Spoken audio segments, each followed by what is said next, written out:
Hey guys, welcome to part 2 of Wellness Wednesday's Toxicity Talk. As you don't remember, I am Dr. Sogoal Feizi from Complete Wellness Health Center, and my male counterpart, Dr. Musciano, is going to take over for me halfway through this slideshow here. So let's do a little bit of a recap of what we talked about last time. We talked about what a toxin actually is. We had mentioned it's a poisonous or harmful substance, such as even a pollutant can act as that. We talked about agricultural toxins, things that we find in Roundup, all over the pollutants, like we had talked about, kind of unavoidable things just out in the air. Medications, Dr. Derek did a great job of hitting how, yes, medications can have harmful side effects due to the chemicals in them, and it's important to just educate yourself on what you're taking. And then the mind-body connection. This one was a big thing that we're all personally dealing with right now. Everyone's been kind of cooped up in their homes for the past few months. We're seeing a lot of our patients coming in missing this part, and it's definitely affecting them negatively. So, he talked about even FaceTiming, phone calls, regular. A lot of patients are having happy hours with their whole family. So things like that are going to be a really good way to connect with people. And keep that mind-body connection strong and positive. So let's go in, and today's going to be a little bit more in-depth about certain things. There's a lot of big words when it comes to toxins in the environment that we're going to be talking about, but bear with us, all great information. So he had talked about how we have 2 to 5 times more toxins in the environment than our outdoor environment. So inside could even be more harmful than outside, and we had just talked about how outside has so many added things that can be affecting us that we can't really avoid. So they said that they have been found to be 100 times more polluted inside the air, inside your home. It's crazy. So let's go a little more. So environmental toxins, now a lot of these you may have heard of, you may have focused on. I think the number one thing people ask about, ask their realtors when they're moving, have they found any mold? Can they do a check for that? All of those things. So mold, mildew, water stains, you gotta be worried about that at home and at work. Looking for all of those, that's definitely an environmental toxin. Even things such as leaky sinks, pipes, water damage, carpets. Carpets is a big thing. For example, a lot of people, allergies will kick up when they move. Whether it's they move to a new home, they just finished painting, new carpeting, new floors, those things, the smell of those chemicals that are in there can start things, even though everything's clean and new, right? Everything's clean and brand new. But also I've seen it a lot with patients that are moving into maybe a different apartment building. Maybe someone was a smoker previously. It gets stuck in the carpets, or the carpets are old. One time there was water damage. There's still mold somewhere. So your body does tell you certain things. If you have a reaction or you're feeling different, it's typically telling you that it's picking up on something that's around. So pretty common things that we as doctors deal with in the office with patients. So this is my personal favorite part, because we're going to be talking about personal care products. Now, whatever we buy, we have to consciously make an effort to see what is in it and is it good? How can we minimize, right? Not always can we find 100% toxin-free version of something, but we can get pretty close if we're careful and we're smart about it, and cost can stay low, if, like I said, if we're smart about it. So for example, in almost all personal care products, we have phthalates. Phthalates are going to be in soaps, shampoos, hairsprays. Big thing that they're in is nail polishes. Now, why are phthalates so bad? They've actually done a study that found that it actually can damage the male reproductive system. I don't know about you guys, but that doesn't sound like an ideal thing that needs to be damaged, right? So that's going to be big. Nail polishes. So I'm actually a pediatric and pregnancy specialist within the office, and one of the biggest things, nail polishes, there's a lot of studies showing that certain nail polish companies have multiple added carcinogens within them. So a lot of women are recommended to not use those brands while pregnant. I'm sure a lot of you have heard about this for yourselves, or even your grandchildren, your kids. There's just certain things that even the doctors and pediatricians will tell you to avoid. But it's crazy to think that a nail polish that goes just on your nail bed could cause an effect, and you're asked to actually avoid it. So oxybenzone, that's actually in sunscreen. They did a study and they found that a huge population of women have it. They did a study, I believe, in New York, where they looked at over 400 women, and they found that a huge percentage, even 90% of them, had that in the system, and it can affect even lowering birth weights in kids. There's multiple studies out there saying different things. I want to pull this up so I'm not misquoting. Yes, the study was 404 people in New York, and they were all in their third trimester of pregnancy, and they associated higher concentrations of that, of oxybenzone, with decreased birth weight among newborn children. So that's pretty crazy. Something as simple as putting on a certain sunscreen that has that in it every day could cause such a drastic effect later on. And formaldehyde releasers. So formaldehyde is actually used in to keep products like makeup and lipsticks longer lasting. So it keeps them fresh, quote unquote. Now, I don't know about you guys, but when I was actually in medical school and chiropractic school, we would have to go into the dissection lab. I know Dr. Derek and Dr. Mike did as well. When you go into the dissection lab, all of the bodies are embalmed in formaldehyde. So we had to wear masks, gloves, and some people had to wear goggles or glasses, but also gowns. We would have to change everything just to go into a class to learn about the human body. Now, yes, that's a higher concentration of formaldehyde, and then once we'd leave, we'd have to change all the clothes, wash them. We had a separate changing room. Our shoes had to be different. They didn't want us trekking in formaldehyde into our homes even. Now that is a higher concentration, and one eyeshadow palette isn't gonna have that same amount, but think about it, if we couldn't even go into that room without changing absolutely everything we had on, why would it be safe for us to have even just a little bit in many, many products? So that builds up over time. So these are all things that you really need to think about and look for in your products at home. And it's also just kind of creepy to think about. So soaps are a very big thing, but that have toxic chemicals in them, but also soaps are an easy thing to switch out in your home. So many companies these days are being really cautious of what is actually toxic to people. So they're looking into that. Now, triclosan and triclocarbon, they're in your bars of soap and liquid soap. So they are going to be antimicrobial pesticides, excuse me. So that's why they're in those bars of soap. We can keep using them because they are antimicrobial. But there are also certain products that don't have those in them, so it's not always 100% necessary. You can find an alternative. DEA is a foaming agent in bath and shower products. So a lot of times, have you noticed certain products that are quote unquote cleaner or greener might not foam as much, but the products that have the additives, they actually have chemicals added to them to make them soapy and foamy. I don't know what part of society made us believe that the soapier you get, the cleaner you get, but that seems to be a theme when it comes to all of these personal care products. And then they're talking about phthalates again. They're going to be in your soaps as well because of fragrance. And we'll talk about fragrance in just a second. So household products, the main culprits are going to be your cleaning products, which we'll get into in a little bit. Air fresheners, which I talked a little bit about last time. Candles. Now, Dr. Derek will tell you, this was devastating for me because I absolutely love candles, but candles, they have added toxins in the wax. Even some wicks have been seen to have lead infused in the wick. They're not pure cotton or wood wick. Certain companies are, but not all of them, so you have to be a little careful with that. The fragrances that are added in them, the wax, so many things, but you can find alternatives like soy blend wax candles, coconut wax candles, no fragrance, they're fragrance with essential oils, natural products, things like that. They don't just pollute your air, so that's what we want to do. Laundry products, like I said, all those foaming agents. I use a non-toxic laundry detergent. It is maybe $1 more expensive than the Tide you can buy at Costco. But I know that my clothes, when they come out of the wash, they are clean and they don't have those added chemicals, and it smells good. So all of those things are really good.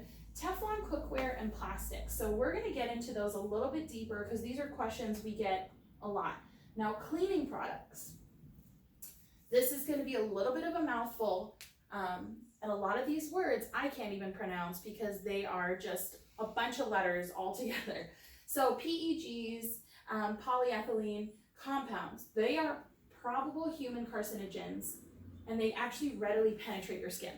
So studies have shown that they are probable carcinogens. Might not be 100% confirmed, but if something is a probable carcinogen, I think I want to avoid it, you know, minimize my exposure to it, maybe find an alternative. But the fact that they can easily penetrate through your skin, that's going to be the issue, because it can go right into your bloodstream, and then your body cells, everything can be altered because of that. So parabens, again,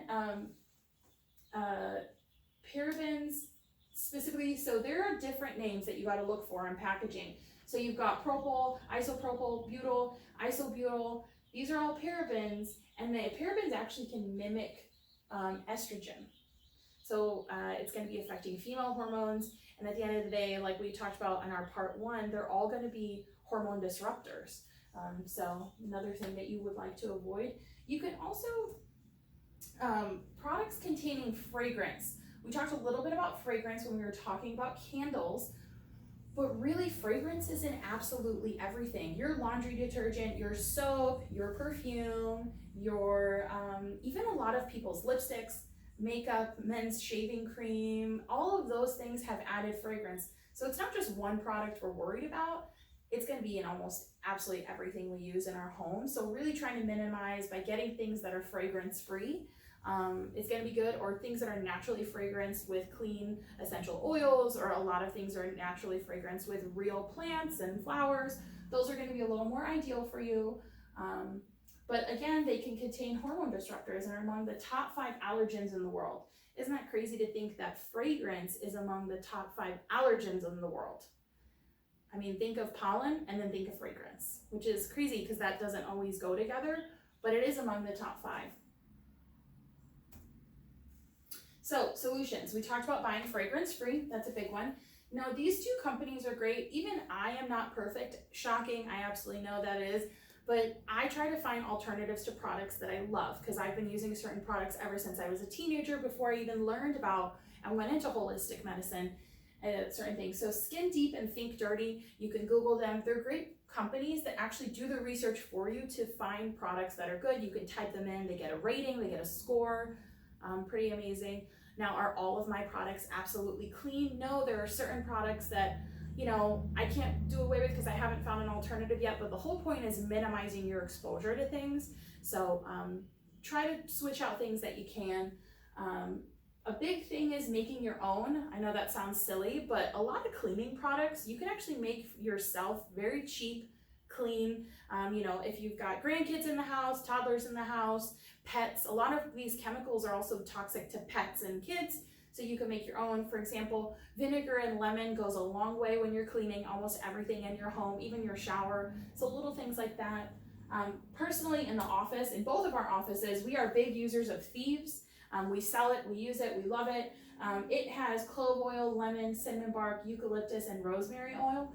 All of these have different wonderful benefits, but at the end of the day, it cleans, it's antimicrobial, it gets rid of everything, which is great. Also, because we are a medical facility, we do have high-grade cleaning products. This is one of them, but we also have certain products that we use when patients are right before they come, because they are toxic, so we have to use them at certain times to make sure that we don't get exposed to them and patients don't. So, you know, we got to do a lot, especially during this time, during the pandemic. Definitely making sure everyone is safe from any germs, but also safe from any added pollutants in the air. So we use everything from the soap to the oil to the dish soap and spray, pretty great things. Now Teflon, this is a big thing. Teflon is a thing I probably get asked about a lot when people are trying to change away from toxic things. Now, have you ever cooked with a Teflon pan? And also, people tend to keep products way past the date that they should keep them. Teflon is one of them, because you think they just last and you keep them forever. Have you ever cooked eggs in an old Teflon pan and you think it's pepper on your eggs, but really that's just the coating of the Teflon coming off. It gets little black spots in it. That's Teflon, it's carcinogenic, and you're actually eating it with your food. So that happens sometimes, not ideal. What it can do, they've linked Teflon to childhood development problems, liver, pancreas, testicular, and mammary gland tumors. I don't know about you, but those are things I don't even want to think about risking. So a simple switch from Teflon to something maybe stainless steel, those issues, they might not be as easy to clean, but add a little drop of more oil and you'll be fine. Thyroid gets damaged, and the function gets affected because, again, these are hormone disruptors. So little things there. Now plastics. This is also a big thing that we talk about and we try to educate on in the office is plastics. You want to avoid plastics that have number 3 and 7 on them. The reason is 3 is what they add with BPA, and it's going to make it, PVC, it's going to make it more flexible. So the more movable the plastic, that's number 3. Now number 7 makes it rigid and transparent. So think of plastic Tupperware, you know, and then imagine you take that plastic Tupperware, you put it in the microwave, right? Everyone's busy. Sometimes you just heat things right in the Tupperware.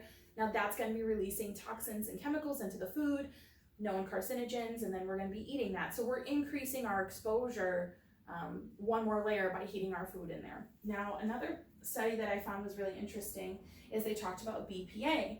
Now, many people know BPA, just avoid it because you hear products are BPA free. But why is because it is a known hormone disruptor. Again, this is also going to be affected to lower birth weight in certain people that have a higher exposure to it. So think of plastic water bottles or those plastic water bottles that have straws built into them. If they're not BPA free, you're drinking water that's been sitting in there, mixture of the BPA. They did a study on college students and they found that, you know, college students that carry those things that have water in them, it does increase their likelihood of BPA in the system. Not ideal. Just buy the same thing, BPA free. Simple alternative that can help you out in the long run.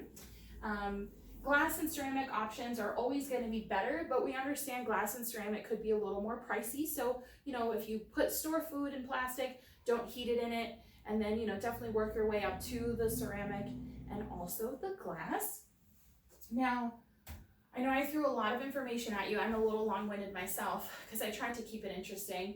Dr. Derek is going to do the job of explaining your body's detox channels and why we're going to be avoiding the toxicity. So without further ado, please welcome Dr. Derek. All right, thank you, Dr. Sogoal. You're welcome. A lot of great information to work with. And now we're going to get to how your body actually gets rid of all these toxins. We talked about so many different sources, so many different ways you're being bombarded with these toxins throughout your normal life. So let's see, how do we get rid of them? And the first and foremost is your skin. That is the largest organ of your entire body. It excretes, you know, chemicals. It also helps to protect you. It has so many different functions. It's important to keep that healthy. Next is your lungs. Obviously, all the air that you breathe is coming into your lungs. It takes in the oxygen that you want, gets rid of everything that you don't want, gets rid of that CO2, filters out any harmful pollutants or allergens in the air. Then we also have your colon, which works for excretion. For solids, your kidneys get rid of a lot of liquid waste as well, balance things like sodium and water levels in your body. Your liver is the largest organ within your body and therefore has lots of functions in many different systems, as well as digestion with bile. It helps to filter the blood as well. We look at the lymphatic system. That is where most of your immune system lives. The lymphatic system helps to move those white blood cells throughout the body, help with infections and injuries and the like.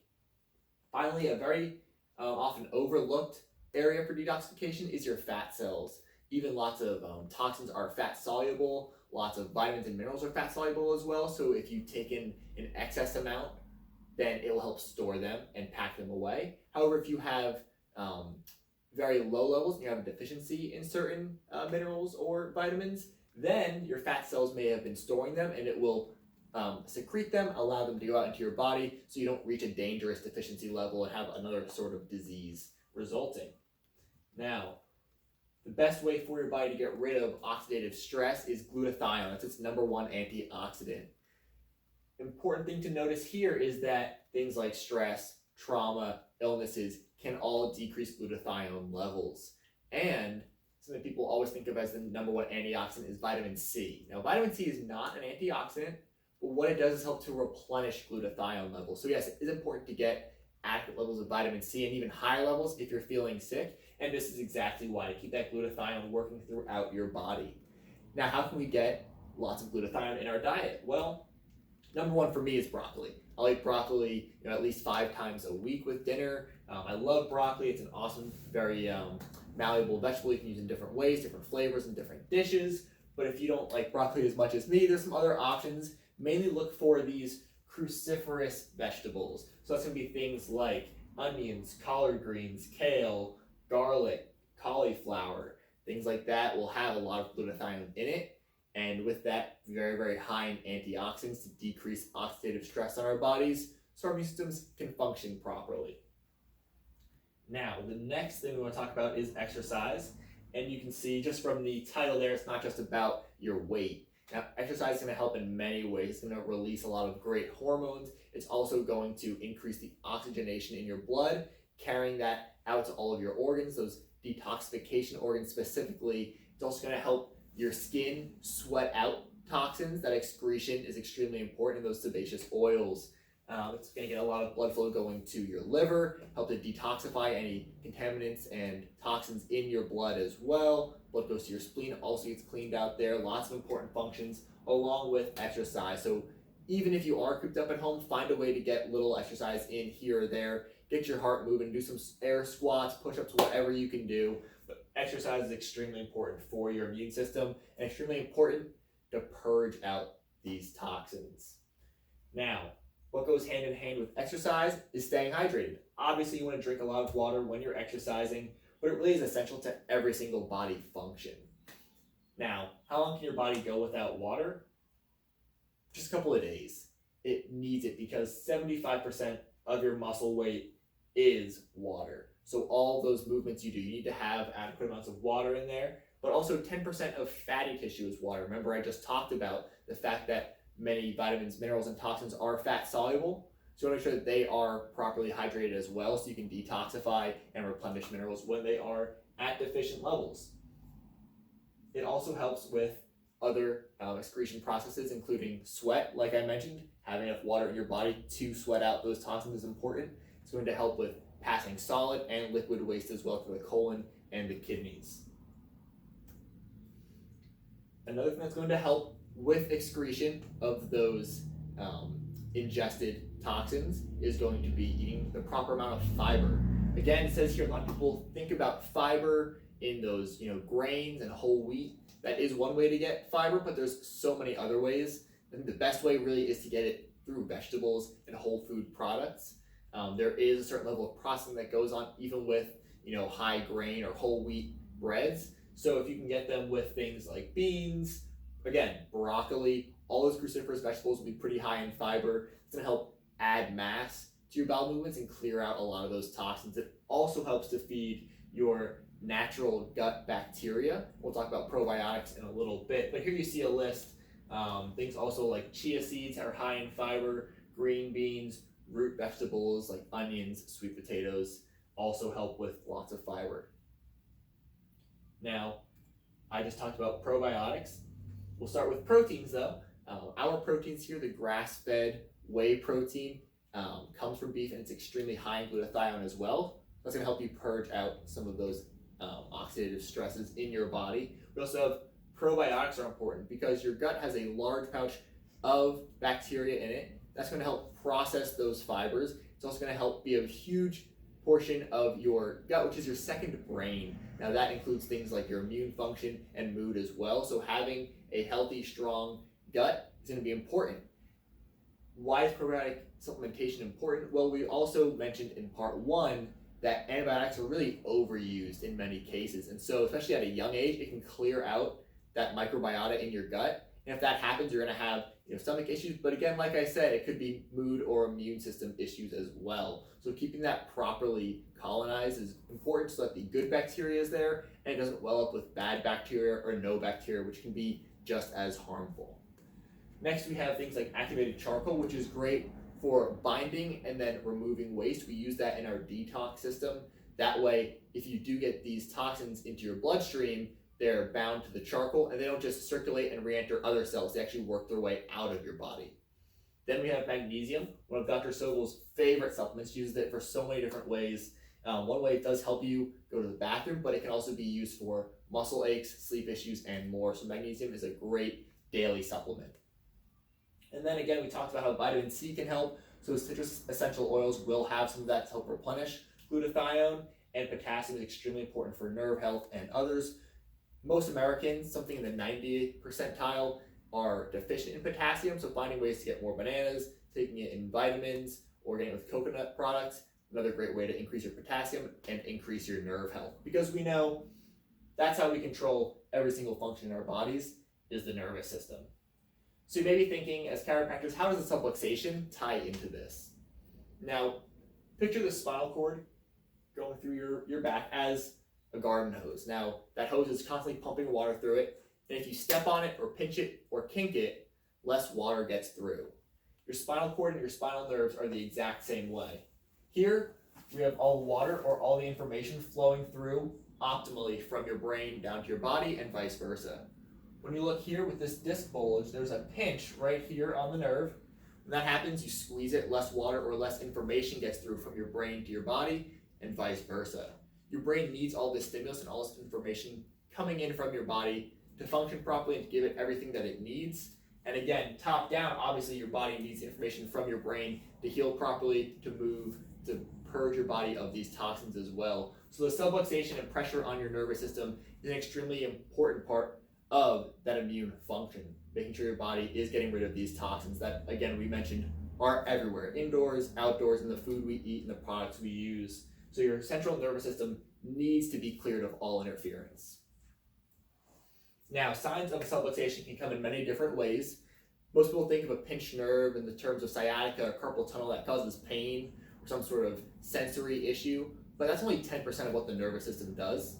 90% of your nervous system is concerned with function of those organs, tissues, and systems. So we may see things like asthma, dizziness, fatigue, acid reflux. GI complaints are very heavily linked to the low back. So you may think you have low back pain and that's all that it's causing, but things like your acid reflux or constipation can be affected by it as well. Issues like depression, insomnia, and a lot of other headaches and those issues can be caused by things in the cervical spine, hormonal issues as well. So please make sure you are getting your spine evaluated by a professional. Most yearly annual checkups will not check your nervous system. It will not evaluate that part of your body. So please see a chiropractor. Finally, we want to leave you with this important message, and that is that you can go about a month without food. Like we talked about earlier, you can go a few days without water, and your body can even survive for a few minutes without getting any oxygen. However, if you were to cut the spinal cord right below the brain, your body will immediately cease to function and you will die. So, that being said, your nervous system needs to be healthy. Get it evaluated as soon as possible. You can schedule an appointment in our office for a consultation or your new patient exam. We'd love to see you. So, thank you everyone for coming out and watching our presentation. This is part 2 of Toxicity, and we look forward to seeing you in the office.